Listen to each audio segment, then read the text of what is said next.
क्योंकि हम लोग पहले ही ये बात जब चर्चा किए थे कि आवास नहीं मिल रहा है केंद्र सरकार की तरफ से, तो हम लोग खुद माननीय मुख्यमंत्री जी से रिक्वेस्ट किए थे कि जिस तरह से राशन कार्ड दे रहे हैं, जिस तरह से पेंशन दे रहे हैं, उस तरह से अब आवास भी देना चाहिए हम लोगों को।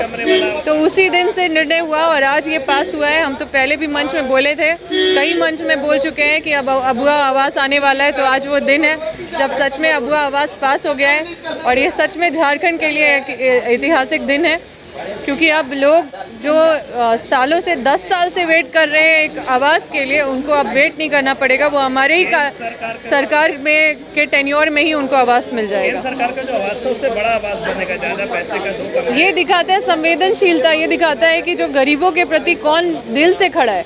एक होता है दिखावे की पॉलिटिक्स, एक होता है वोट की पॉलिटिक्स, एक होता है मतलब लोगों को लड़ा के वोट बांट के पॉलिटिक्स करना, वोट के मतलब वोट का राजनीति करना। लेकिन हमारा सरकार ये प्रूफ कर चुका है कि ये वोट की राजनीति नहीं है, ना ही ये जाति की राजनीति है, ना ये धर्म की राजनीति करने वाले हैं। और हम लोग सिर्फ गरीबों को संवेदनशीलता के तहत उनके लिए जो भी कर सकते हैं बेहतर से बेहतर करने का काम कर रही है। और उनसे आप लोगों आपने बातचीत की है। 102वां दिन हो चुका था और अभी 103 दिन हो चुके हैं, क्या लगता है? जी बिल्कुल, हमने उनको आश्वस्त किया था कि हम माननीय मुख्यमंत्री जी से उनके डेलीगेशन को मिलाएंगे। अभी हमने उस बात को भी रखा है, तो जब भी डेट मिलेगा अभी कमिंग डेज़ में, क्योंकि दुर्गा पूजा है तो इस बीच में थोड़ा डेट एकोमोडेट करना पड़ेगा, उस तरह से हम उनको बुला के और फिर बातचीत हुई क्या आज? हाँ बिल्कुल, हम सभी लोग, आलमगीर आलम सर भी थे, उनसे भी हमने रिक्वेस्ट किया। वो बोले सामने यहाँ पे हम लोग बात करते हैं। फिर हम लोग सब गए थे, माननीय मुख्यमंत्री जी से भी बात रखे हैं, तो वो भी बोले कि हम लोग एक एक करके सबका सॉल्व करेंगे।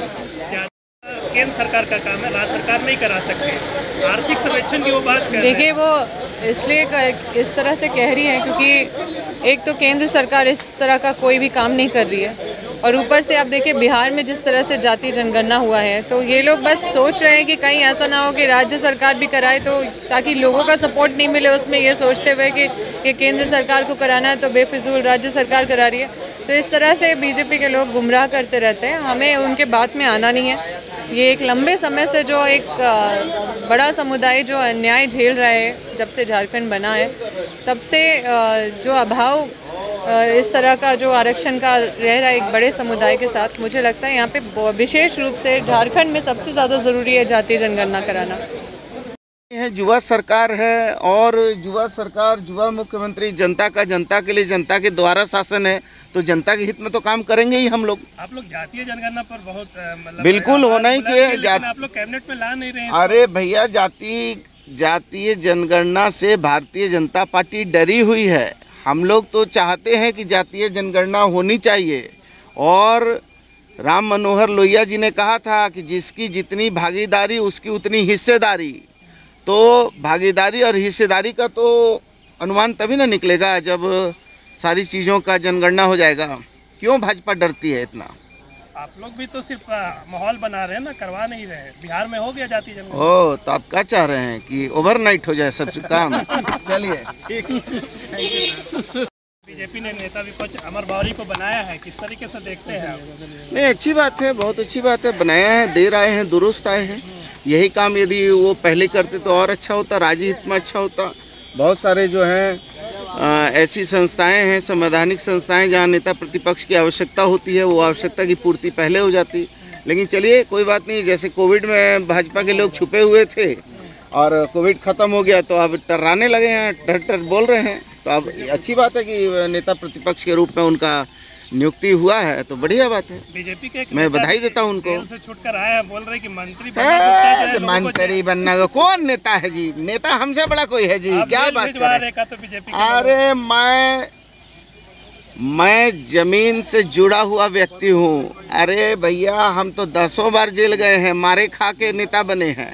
वो लोग क्या बोलेगा? छोड़िए ना जी, वो सबका कोई विषय कहाँ है। आवास का सौगात मिला है मोदी जी, केंद्र सरकार से आप लोग आवास मांग रहे थे, मिल नहीं रहा था। अब जो है 3 कमरे वाला आवास आप लोग बना के देने वाले। अरे भाई, अब नहीं दे रहा तो क्या करेंगे? आपको यदि मान लीजिए कि भोजन जो है, आपको यदि भोजन आपके पिताजी नहीं देंगे तो आप तो कहीं ना कहीं कमाने खाने जाइएगा ना। तो हमको जब नहीं दिया है प्रधानमंत्री जी ने, तो हम लोग ने अपना जो हमारे पास क्षमता है उसके हिसाब से हम गरीबों को 8 लाख मकान देंगे बना के। सर मुख्यमंत्री रोजगार का जो है सब सौगात ला रहे हैं और कई युवाओं को रोजगार भी दिए।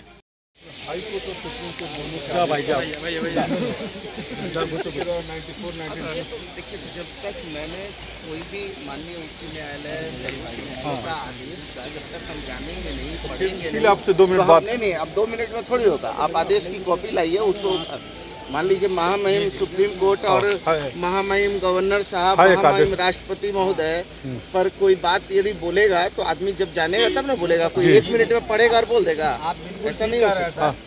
आप यदि आपको हमसे मिलना है